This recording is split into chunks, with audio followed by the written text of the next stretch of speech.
हमारी श्रमजीवी पत्रकार संघ हरियाणा की माननीय प्रदेश अध्यक्षा डॉक्टर इंदु बंसल जैन जी, मंच पर बैठे चोई साहब, भूषण ओलियान जी, हमारे महासचिव राजेश आहूजा जी, doctor D L Malhotra ji और प्रदेश भर से आए मेरे पत्रकार साथी, मेरी आवाज, मेरी दोनों बाजू साथियों, मैं छोटा सा विषय सिर्फ 2-4 मिनट में ही श्रमजीवी पत्रकार संघ हरियाणा के विषय में मैं अलग अलग जिलों में भी जो साथियों की मीटिंग हुई तो मैं शायद बहुत लंबा चौड़ा बोल देता हूँ, बता देता हूँ। 16 नवंबर 2024 विश्व पत्रकारिता दिवस पर श्रमजीवी पत्रकार संघ हरियाणा का निर्माण हुआ। जुलाई 2024 में सोनीपत के अंदर 50-60 पूरे हरियाणा से 50-60 पत्रकार इकट्ठे हुए और उन्होंने डिमांड की, उनकी मांग थी, उनका सुझाव था कि एक ऐसा संगठन का निर्माण हो जहां मैं ना हो, हम हो। और जो सभी मंचों से हम बोलते हैं कि श्रमजीवी पत्रकार संघ हरियाणा मैं नहीं, हम बन के काम करता है। 16 नवंबर 2024 प्रेस डे पे इसका गठन हुआ और 5 महीने की अल्प अवधि श्रमजीवी अभी मैडम बीच में बोल रही थी आपसे, सिर्फ 5 महीने की अल्प अवधि में श्रमजीवी पत्रकार संघ हरियाणा की अचीवमेंट्स मैं आपको बताऊंगा। 4 जिलों की तो जिला कार्यकारिणियां हमारी गठित हो चुकी हैं हरियाणा के अंदर। 14 जिलों की जिला कार्यकारिणियां आने वाले महीने में हम गठन करते हैं, यानी कि हरियाणा के 22 जिलों में से 18 जिलों में श्रमजीवी पत्रकार संघ हरियाणा खड़ा होगा इस महीने के अंदर। तो इसका पहला अचीवमेंट अप्रोक्सीमेट सारा मिला के बोला हरियाणा 1000 से ज्यादा जर्नलिस्ट आने वाले समय में श्रमजीवी पत्रकार संघ हरियाणा के साथ अटैच होंगे। दूसरा, गठन होने के तुरंत बाद 5 जनवरी ऑन रिकॉर्ड चोरी साहब 5 जनवरी मैं आपको इंडिकेशन इसलिए दे रहा हूं क्योंकि हमें आपकी बहुत जरूरत है और आपने एक अधिकारी होने के नाते, नहीं भाई होने के नाते बात की हमारे से मंच पे, तो हम आपको भाई मान के बात कर रहे हैं जी। 5 जनवरी 2025 करनाल में पत्रकार सम्मान समारोह किया हमने, जिसमें ऑन रिकॉर्ड 250 से ज्यादा पत्रकारों को हमने वहां सम्मान दिया, जिसमें सरकार के 6 विधायक, कई मंत्री, संतरी और चेयरमैन वगैरह आए और हमने 10 सूत्रीय मांग पत्र उनको सौंपा। तो साहब 10 सूत्रीय मांग पत्र में जो आप बातें कर रहे हो वो सारी एग्रीगेशन का सरलीकरण हो, पेंशन योजना हो, ग्रुप हाउसिंग हो, पत्रकारों के लिए कहा हो जाता है। सरकार जो है ना 100 गज के प्लाट बांट रही है, सरकार जो है गरीबों के लिए मकान बना रही है। क्यों भाई? एक सिंगल प्लाट, एक सिंगल मकान अगर सरकार ने कभी मेरे किसी पत्रकार साथी को, गरीब को कभी भी शुरू से आज तक दिया हो, अलॉट किया हो तो मुझे बताइए, ऑन रिकॉर्ड बताइए। क्यों? जब ये मेरे पत्रकार साथी अपनी कलम घिसा के, अपने जूते घिसा के आप लोगों के लिए काम करते हैं, आपके लिए प्रेस रिलीज लगाते हैं, एक नहीं 10 धर्मपाल वर्मा जी बोल रहे थे, फलाना नेता रोक के बोलता भाई मेरी खबर लगा दे, क्या लगाऊं जी, बड़ा जो चाहे लगा दियो भाई।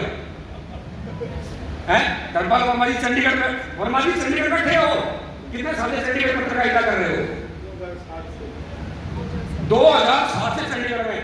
सरकार ने कुछ सुविधाएं दी आपको चंडीगढ़ में कभी? कलम दिखा दी वैसे। तो साथियों, श्रमजीवी पत्रकार संघ हरियाणा खुले मन से कहता है भाई हरियाणा सरकार अगर पत्रकारों की मांग को पूरा करेगी, पत्रकारों के साथ खड़े होंगे, हम सैनी साहब का मंच का स्वागत करेंगे, पगड़ी बनाएंगे, मान सम्मान करेंगे, मिठाई खिलाएंगे। और जो पत्रकारों को दबाने की, कुचलने की और वही बात मौलिक को चुसाने की बात करेगी, हम सरकार के खिलाफ भी खड़े होंगे, वो धरना भी देंगे। तो साथियों, अब मैं सारे साथी बोलते हैं बंसल साहब, अब मैं खुले मन से बोलता हूं भाई, हमारा काम चापलूसी करने का नहीं है। बहुत सारे पत्रकार संगठन जो हैं वो घर की दुकानें, मैं किसी पर कटाक्ष नहीं करना चाहूंगा यहाँ, बहुत सारे पत्रकार संगठन घर की दुकानें बना के बैठे हैं, 4 पत्रकार जुटते हैं, भाई बना दिया मैं और सरकार के किसी नेता की चापलूसी करके अपने काम निकाल लिए। लेकिन उन्होंने ये नहीं देखा कि मेरे पीछे जो ये पत्रकार साथी खड़े हैं, जिनके कारण मैं यहां खड़ा हूं, उनका क्या होगा? क्या उनके लिए कोई योजनाएं बनेगी कभी? आज भी मेरा जो समाज है, जो मेरे साथी बैठे हैं, ऊपर भी बैठे मंच, क्या होगा जी, जिला प्रेस क्लब के प्रधान रहे हैं सोनीपत के, सिर्फ श्रमजीवी पत्रकार संघ हरियाणा की नीतियों की वजह से जिला प्रेस क्लब प्रधानी को छोड़ के, भाई मैं नहीं बनता प्रधान, कुछ नहीं, प्रधानी श्रमजीवी पत्रकार संघ में श्रमजीवी पत्रकार बनने के लिए आ गए। भाई कंधे से कंधे मिला के लड़ाई लड़ने की बात है, बहुत दिन हो गए। तो साथियों, मेरा मानना यह है, अब भी समय है, संगठित हो जाओ, एक हो जाओ। तो इस हमारी एक मांग जो है वो नेशनल लेवल पे भी, स्टेट लेवल पे भी। नेशनल लेवल पे माननीय प्रदेश अध्यक्ष ने ऑन रिकॉर्ड, मैं आपको भिजवा दूंगा, सारी रिलीज को भिजवा दूंगा, मांग पत्र भी भिजवा दूंगा, ऑन रिकॉर्ड 26 मार्च 2025 दिल्ली जंतर मंतर पे पत्रकार शिक्षा कानून को लेकर धरना दिया। आज देश भर में अप्रोक्सीमेट 4,500 से ज्यादा मुकदमे पत्रकारों के खिलाफ झूठे हैं, सच्चे हैं, जो इंक्वायरियां चल रही है, क्या है क्या नहीं, वो आप लोग भी समझ सकते हो कि झूठे होंगे, सच्चे होंगे, वो मुकदमे मेरे पत्रकार साथियों के खिलाफ है। अरे हरियाणा में बहुत सारे नाम पड़े हैं, क्यों भाई? तो उसके लिए माननीय प्रदेश अध्यक्ष ने 26 मार्च 2025 में ऑन रिकॉर्ड देश भर से हजारों पत्रकारों का नेतृत्व करके पत्रकार शिक्षा कानून की मांग की, और हमारा मांग पत्र आज पीएमओ के टेबल पे है।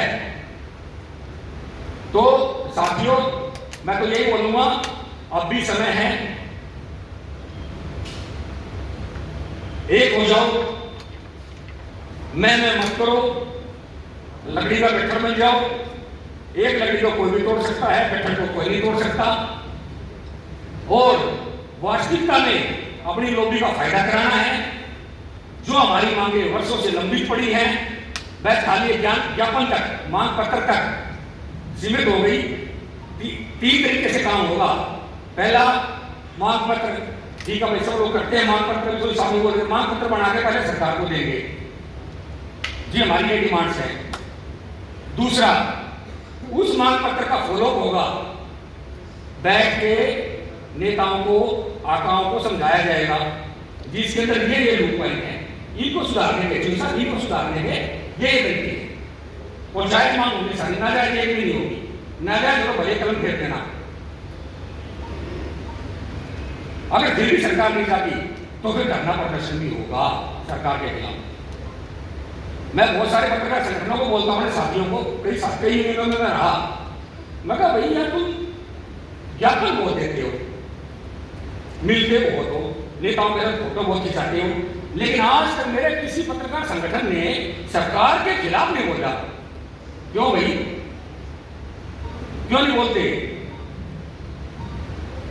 वो आप लोग भी समझते हैं वो क्यों नहीं बोलते, और हम क्यों बोल रहे हैं वो आप लोगों को भी समझते हैं हम क्यों बोल रहे हैं। तो यहां चापालूसी का सिस्टम नहीं है, यहां वास्तविकता में, धरातल पे मेरे पत्रकार साथियों के लिए कुछ करने का विषय है। जिन्होंने, मेरा तो जन्म ही 80 का है, धर्मपाल वर्मा जी बैठे, दोबारा कोगे वर्मा जी मेरे पे आगे, दोबारा कंसल साहब ढूंढ के हैं, पूरी जिंदगी इन्होंने पत्रकारिता में लगा दिया, टिक्कू से पत्रकारिता शुरू की, आज ये कह रहे हैं भाई कुछ नहीं दिया सरकार ने। ये गणेश विद्यार्थी जी बैठे, विद्यार्थी जी कितने साल हो गए? 30-32 साल हो गए। रेवाड़ी से मेरे साथी, कल रेवाड़ी थे, माननीय प्रदेश अध्यक्ष रेवाड़ी जिला इकाई का गठन करके आए लोग, गणेश विद्यार्थी हमारे जिला अध्यक्ष हैं। हमारी पत्रकार साथियों से ये बातें सुनी थी, वो भी ये बोले सारी यही बातें। मैं कहा यार इतने साल हो गए, बोला बंसल साहब प्रेस क्लब बनते हैं, किस तरह बनते हैं?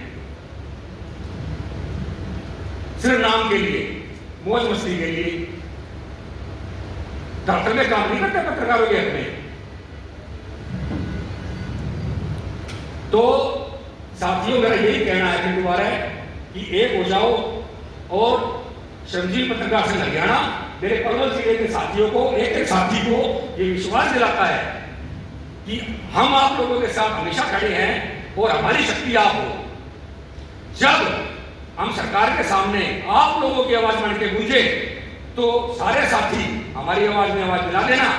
वहां कल रेवाड़ी में कोई साथी बोल रहा था, वहां रेवाड़ी जिला प्रेस क्लब का प्रधान आया था, वर्मा जी वो मेंबरशिप लेके गया है, बोला भाई मैं श्रमजी पत्रकार से हरियाणा का मेंबर बनूंगा, जिला परिषद का प्रधान, और वही सवाल जवाब कर रहा है। ठीक है विद्यार्थी जी, ठीक।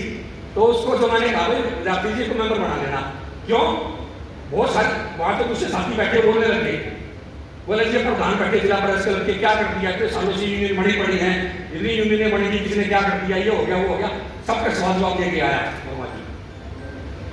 तो साथियों मेरा ये कहना है, जब हमारी हम आपकी आवाज बन के वहां चंडीगढ़ में गूंजे तो आप हमारी आवाज से आवाज मिला देना, आपकी मांगे सारी पूरी होंगी 100%, क्योंकि हमारी सारी मांगे जायज होंगी। और तो साहब आपका आशीर्वाद पूरा चाहिए, जो जो आपने मार्गदर्शन किया है, हम एक एक चीज सब साथियों के लिए पूरी लिस्ट बना के, और जो आपने डिजिटल मीडिया के साथियों के लिए बोली ना बात, आपको मुझसे गाइडलाइन मिलेगी, उनकी भी पूरी लिस्ट पूरे हरियाणा की हम तैयार करके आपको देंगे, संगठन आपको तैयार करके देगा। और हम खुद चाहते हैं कि हमारे डिजिटल मीडिया के साथियों के लिए प्रिंट मीडिया और इलेक्ट्रॉनिक मीडिया की तरफ से सारी सुविधाएं मिले, और सरकार की तरफ से गाइडलाइन दी जा रही हो डिजिटल मीडिया के साथियों के लिए। और हाँ, वो सारे साथी जो ना वो पशुपेश में रहते, तो साहब एक यूट्यूबर और एक डिजिटल मीडिया का पत्रकार, दोनों में अंतर है। सारे साथी क्लियर कर ले इस बात को। यूट्यूबर कभी भी पत्रकार नहीं हो सकता, वो पत्रकारिता की कोई भाषा नहीं जानता, उसको बाइक लाइन नहीं आती, खबर बनाने का पता है उसको, नियम कानून का पता है उसको। और जो मेरे प्रदेश के जितने भी नेता लोग हैं, जितने भी अधिकारी लोग हैं, जब वो हमेशा बोलते हैं ना, जाते हैं कि बंसल साहब फलाना पत्रकार आया था, और उसको तो कुछ पता ही नहीं। मैं कहा जी कौन सा पत्रकार है, ये घटना हुई। मैं कहा जी बताओ, वो कार्ड दिखाया, ये कौन सा पत्रकार है, पता किया यूट्यूबर था, और प्रेस लिख के राय कार्ड को अपना कार्ड बना के रोक पहुंचा हुआ था। तो इस सब मेरा ये भी मानना है कि जो यूट्यूबर है और जो डिजिटल मीडिया के साथी हैं, तो उनके लिए भी गाइडलाइन जारी हो, और उनमें भी वो वैलिडेशन क्लियरेशन हो कि हाँ ये यूट्यूबर है और ये डिजिटल मीडिया का पत्रकार है, और वो एक्चुअल जो लिस्ट है डिजिटल मीडिया की वो संगठन आपको प्रोवाइड करेगा। और तो साहब जो बहुत बहुत धन्यवाद, आपने जो रेलवे में हमें दी थी वो पिछले दिनों बंद हो गई कोरोना काल में, उसको चालू कराने के लिए भी हम उस पर रखेंगे, उसको चालू कराने का काम आप जो है हमारी सहायता करेंगे जरूर। और साथ ही साथ पेंशन योजना को लेके भी है, और एग्रीगेशन को लेके दो चीजें सामने आई, एक तो जो उम्र और एक वर्क एक्सपीरियंस। भाई आप दोनों चीजें साथ में लगाओ ना, और पेंशन में भी लो। अब हरियाणा सरकार ने देखो पेंशन योजना की बात करूंगा मैं, पेंशन को लेके हरियाणा सरकार ने सरकारी कर्मचारी की उम्र 55 साल कर दी, और देखिए है। और जो पत्रकार पेंशन योजना है उसके अंदर पत्रकारों की पेंशन की उम्र 60 साल। भाई ये क्यों, ये 5 साल क्यों खा गए हमारे, तो 55 साल करो ना, 55 साल में पेंशन शुरू करो पत्रकारों को, और उसको पेंशन मत बोलो, पत्रकार कभी बुढ़ा नहीं होता। हाँ, इज्जत करो पत्रकारों की, पेंशन मत बोलो पत्रकारों को पेंशन दे रहे हैं, तुम्हारे नौकर नहीं है पत्रकार, तुम पेंशन दोगे उस, हाँ उसको रखो भाई, पत्रकारों की सम्मान निधि, पत्रकारों को सम्मान दे रहे हैं, क्योंकि पत्रकार गवर्नमेंट एम्प्लॉय नहीं है, नौकर नहीं है गवर्नमेंट का, सम्मान निधि रखो उसका नाम, और उसकी उम्र 55 साल करो। और उसके अंदर भी दो चीजें, आपने उम्र रखी 60 साल, और उसके ऊपर रख दिया 20 साल का एक्सपीरियंस, उसके ऊपर रख दिया 5 साल का कंटिन्यूसली एजुकेशन। क्यों भाई, जब तुमने सर्टिफिकेशन दे दिया, आप एक पत्रकार को डिफाइन कैसे करोगे? तो सब 3 एजेंसियां हैं, चौथी एजेंसी मैं नहीं समझता कि कोई है जो पत्रकार को डिफाइन कर सकती है, पत्रकार है, सर्टिफाइड कौन करेगा? पहली चीज, आपने जिले में तो जिलाधिकारी बना बिठा रखा है जिसका नाम है डीपीआरओ, बिठा रखा है ना आपने, जो पत्रकारों का डेली तो बेचा फोन डेली प्रेस रिलीज सारे काम करता है, वैसा प्रेस रिलीज भिजवा दी डीपीआरओ, उससे अपनी लिस्ट मान लो भाई आपके जिले में कौन कौन पत्रकार है, उसकी सर्टिफाइड लिस्ट है। तो एक होगी आपकी खुद की सरकारी एजेंसी, दूसरी जो पत्रकार को सर्टिफाइड करेगी पत्रकार है कौन सी, जिस संस्थान के अंदर पत्रकार काम करता है, किसी न्यूज़पेपर में, पत्रिका में, टीवी चैनल में, किसी चीज़ में भी उस संस्थान से लिखवा के ले लो भाई ये पत्रकार है। तीसरा, अगर कोई पत्रकार साथी, जैसे अभी आप हिमाचल से मांग रहे थे, किसी रजिस्टर्ड ट्रेड यूनियन का अगर कोई सदस्य है, पत्रकार यूनियन का कोई सदस्य है, तो उससे लिखवा के ले लो ये भाई ये यूनियन इसको सर्टिफाइड करती है भाई ये पत्रकार है। 3 एजेंसी देगी आपको। तीनों एजेंसियों के ऊपर भी आप अगर चौथा, पांचवा, छठा, सातवां, आठवां कानून लगाओगे तो ये मेरे पत्रकार साथी कहाँ जाएंगे, कहाँ से पूरे करेंगे आपकी डिमांड्स को, कैसे उनकी पेंशन बढ़ेगी। तो साथियों समझ गया, समझ गया। बस वो दिल के जो है ना दुआ है, मेरे साथियों के लिए कुछ करने का जुनून है, तो वो हाँ, तो वो जो है ना अपने सिर्फ कर नहीं करता। नहीं मैं तो साथियों मेरा यही मानना है कि आप सब एक हो जाओ, संगठित हो जाओ, आप लोग मैं मत रहो और हम बढ़ के काम करो। और पूरे हरियाणा में बहुत जल्द श्रमजीवी पत्रकार हरियाणा का बहुत बड़ा कारवां खड़ा होगा और आप लोगों की डिमांड, आप लोगों की आवाज बन के पूरे हरियाणा सरकार के प्रज्ञा चक्षु को आनंद खोल देंगे। ये मेरा आपसे वादा है।